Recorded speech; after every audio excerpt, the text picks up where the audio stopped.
بسم اللہ الرحمن الرحیم۔ شہر حیدرآباد کی مشہور و معروف دینی اقامتی ہمہ وقتی درسگاہ جامعہ انواریہ کے زیر اہتمام قرآن مجید کی تفسیر کے علاوہ حدیث شریف کی مشہور و معروف معتبر و مستند صحاح ستہ کے بشمول تقریباً 25 کتابوں کی ویڈیو ریکارڈنگ کا سلسلہ شروع ہو چکا ہے۔ اسی کی ایک سنہری کڑی جامع ترمذی شریف بھی ہے، جس کا سلسلہ وار درس جاری و ساری ہے۔ سب سے پہلے عربی عبارت پڑھی جائے گی اور اس کا ترجمہ اور مختصر سی تشریح بیان کی جائے گی تاکہ سمجھنے میں آسانی ہو۔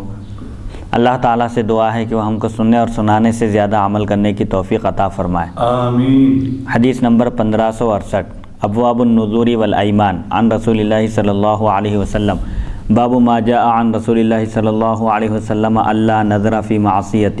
حدثنا قتیبۃ حدثنا ابو صفران عن یونس بن یزید عن ابن شہاب عن ابی سلمۃ عن عائشۃ قالت قال رسول اللہ صلی اللہ علیہ وسلم لا نذر فی معصیۃ وکفارتہ کفارۃ یمین۔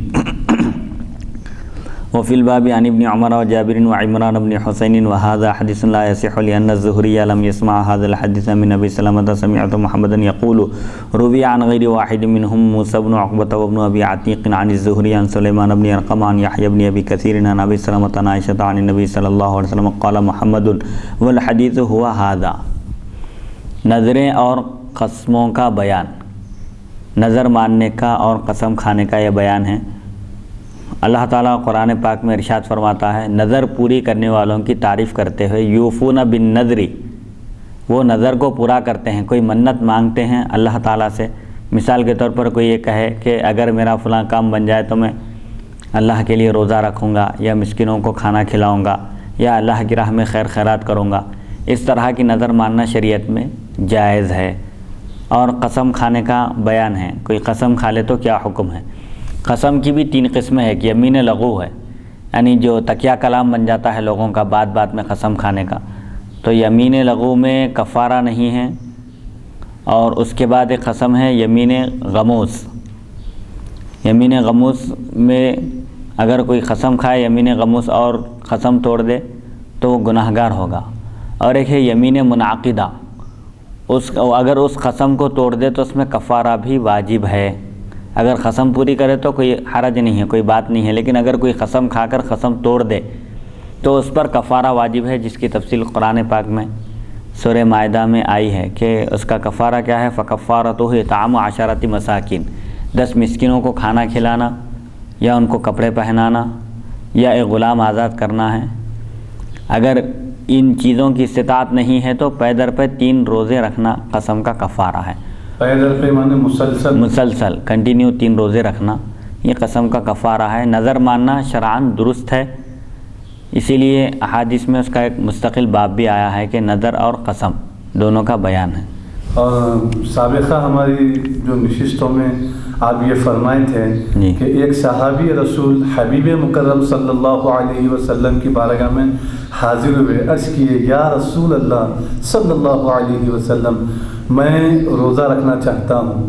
تو حبیب مکرم صلی اللہ علیہ وسلم ارشاد فرمائیں، تم مہینے میں 1 دن کا روزہ رکھو۔ پھر میں یا رسول اللہ میں اس سے بھی زیادہ طاقت رکھتا ہوں۔ ٹھیک ہے، مہینے میں 3 روزے رکھو۔ یا رسول اللہ اس سے بھی زیادہ طاقت رکھتا ہوں، ہفتے میں 1 دن رکھو، اس سے بھی زیادہ طاقت رکھتا ہوں۔ تو بہرحال وہ اس طریقے سے حضور صلی اللہ علیہ وسلم سے روزانہ روزہ رکھنے کی اجازت حاصل کر لیے، لیکن جب ضعیف ہو گئے صحابی رسول تو اب وہ روزانہ جو ہے روزہ رکھنے کی طاقت باقی نہیں رہی، تو وہ جو ہے افسوس کیے اور بولے حضور صلی اللہ علیہ وسلم جو ہے فرمائے تھے کہ یہ تمہارے لیے بار اور تکلیف ہو جائیں گے اگر تم روزانہ روزہ رکھیں گے تو مہینے میں 3 دن۔ حضور صلی اللہ علیہ وسلم فرمائے تھے، یہ کیا ہی اچھا تھا اور کتنا بہتر تھا کہ حضور صلی اللہ علیہ وسلم جو فرمائے کہ تم مہینے میں 3 روزے رکھو، اگر وہی رکھ لیتا میں تو کتنا اچھا تھا۔ آج میرے پاس طاقت نہیں ہے روزہ رکھنے کی، کیونکہ خاص طور پہ حضور صلی اللہ علیہ وسلم وہ صحابی رسول حضور سے اجازت حاصل کیے تھے، مانگے تھے پرمیشن رکھنے کے لیے، تو اب ان کے لیے ہر صورت میں روزہ رکھنا واجب ہو گیا، کیونکہ پرٹیکولرلی انہی کو حضور صلی اللہ علیہ وسلم روزانہ روزہ رکھنے کی اجازت دی ہے، کیونکہ ان کے پوچھنے پر بار بار اصرار کرنے پر اجازت دی گئی جی۔ اور پھر اسی حدیث میں حضور صلی اللہ علیہ وسلم کا علم غیب بھی ثابت ہو رہا ہے جی کہ حضور کو معلوم کہ انہوں آگے روزہ نہیں رکھ سکتے، تبھی تو فرمائے نا جی۔ تمہارے لیے بار ہے، مشکل ہے جی۔ تو پھر اس کے بعد آپ یہ بھی فرمائے تھے ہماری گزشتہ نشستوں میں، غالباً 2013 فروری کی کچھ نشست میں جو ہے آپ فرمائے تھے کہ حضور صلی اللہ علیہ وسلم ارشاد فرماتے ہیں بندے کو چاہیے کہ وہ اپنے آپ کو ذلیل نہ کرے۔ جی۔ تو ذلیل کرنے کا آپ یہ اس کی تشریح فرمائے تھے کہ ذلیل کرنا یہ ہے کہ جبکہ اللہ و رسول کی طرف سے آپ کو آسانی ہے، اجازت دی گئی، آپ کا کوئی کام بننا ہے تو وہ کام بننے کے لیے آپ اللہ تبارک و تعالیٰ سے یہ گزارش کر رہے ہیں، منت مانگیں کہ یا اللہ اگر میرا فلاں کام ہو گیا میں 1000 رکعت نفل نماز پڑھوں گی، آپ بجائے اس کے آپ 10 رکعت، 4 رکعت، 6 رکعت، 12 رکعت، زیادہ سے زیادہ 20 رکعت، جی۔ وہ بھی اگر آپ نفل نماز یا رسول اللہ یا اللہ اگر میرا یہ کام ہو جائے، میرے اللہ تو اپنے فضل سے اپنے کرم سے میرا یہ کام بنا دیا تو انشاءاللہ میں تیرے کو راضی اور خوش کرنے کے لیے تیرے خاطر 20 رکعت نفل نماز پڑھوں گی یا پڑھوں گا، یہ بہت کافی تھا نا۔ لیکن بندہ کیا کرا، 1000 رکعت نفل، فلاں کام اگر میرا ہو جائے یا اللہ تو تیرے کو راضی اور خوش کرنے کے لیے 1000 رکعت نفل نماز پڑھوں گا، یا پھر 4 بکرے کاٹوں، ذبح کروں گا، کاٹوں گا، یا نہیں تو پھر خیر خیرات کروں گا، سخاوت کروں گا، یا نہیں تو پھر اتنے مہینے کے روزے رکھوں گا۔ اور وہ لوگ ایسا نہیں کر سکتے جو منت مانگتے ہیں، تو پھر گویا کہ آپ جو فرمائے تھے، حضور فرماتے ہیں کہ بندے کے لیے یہ مناسب نہیں کہ وہ اپنے آپ کو ذلیل کرے، تو یہ آپ اللہ کی بارگاہ میں اپنے آپ کو ذلیل کر رہے ہیں۔ جی، تو یہ مومن کے لیے مناسب نہیں ہے کہ وہ اپنے آپ کو ذلیل کرے، یعنی جس چیز کو برداشت کرنے کی طاقت نہیں رکھتا اس کے در پہ ہو رہا ہے، یا جو کام نہیں کر سکتا اس کا اپنے آپ کو مکلف بنا رہا ہے، مجبور کر لے رہا ہے، اپنے آپ کو اس کا پابند کر رہا ہے یا مجبور کر رہا ہے، یہ درست نہیں ہے، مومن کے لیے مناسب نہیں ہے۔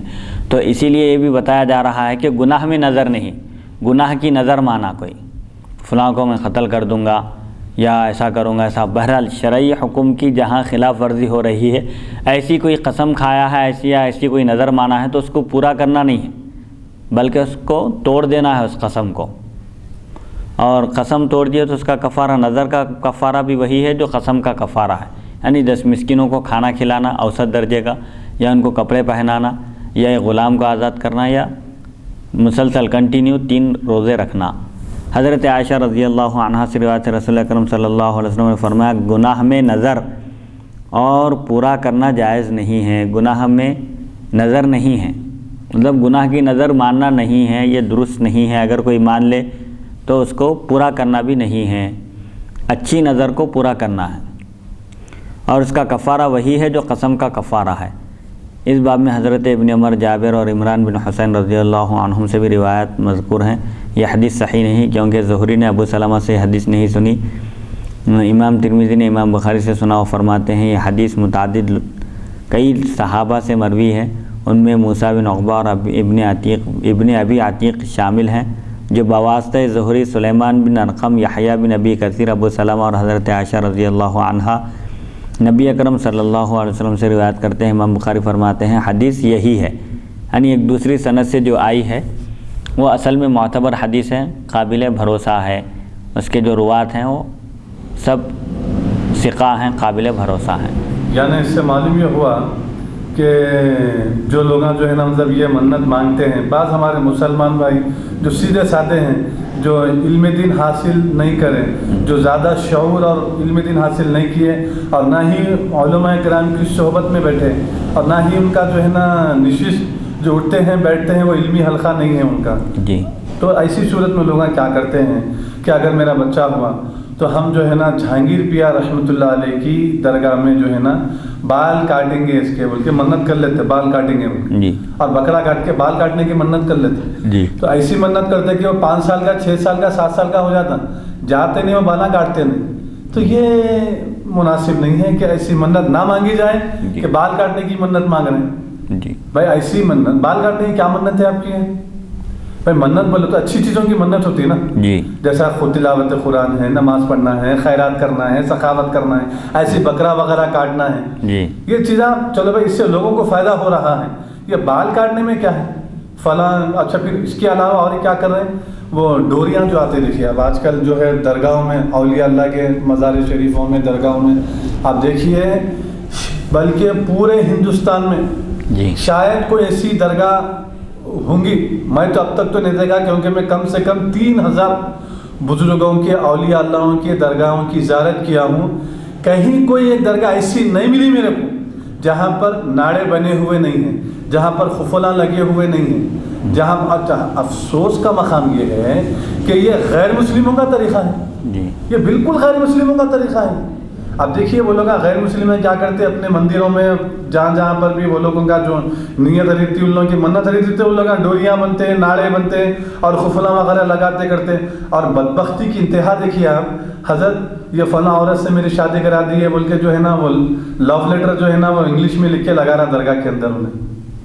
اور یہ بات اچھے بھی لوگ ہیں، دیکھیے آپ مشائخین میں کتنا اچھا طبقہ ہے، وہ لوگ اصلاح بھی کرتے ہیں لوگوں کی. جی اب بات ایسے ہیں کہ وہ لوگ جو ہے نا شعور نہیں ہے، علم دین حاصل کرے بھی نہیں ہے، لیکن اس کی وجہ سے پورا وہ غلط بولنا یہ مناسب نہیں ہے، بہتر نہیں ہے. تو اس قسم کی جو منت مانگ رہے ہیں، اور آپ دیکھیے یہ جو چورستے وغیرہ پہ مطلب یہ جو نا حضور حضرت شیخ سیدنا عبد القادر جیلانی رحمۃ اللہ علیہ سرکار غوث پاک رضی اللہ عنہ کا جو جھنڈا لگایا جاتا ہے، پھر وہاں پر جو ہے نا وہ چراغیں وغیرہ رکھ کے کنڈے میں جو ہے نا آگ لگا کے چراغیں رکھ کے جو ہے نا فاتحہ دلاتے ہیں لوگ، اگربتیاں لگاتے ہیں اور پھر دعا کر رہے ہیں. آپ یہ کہاں ہے؟ یہ کون سی حدیث سے ثابت کر سکتے ہیں آپ اس کو؟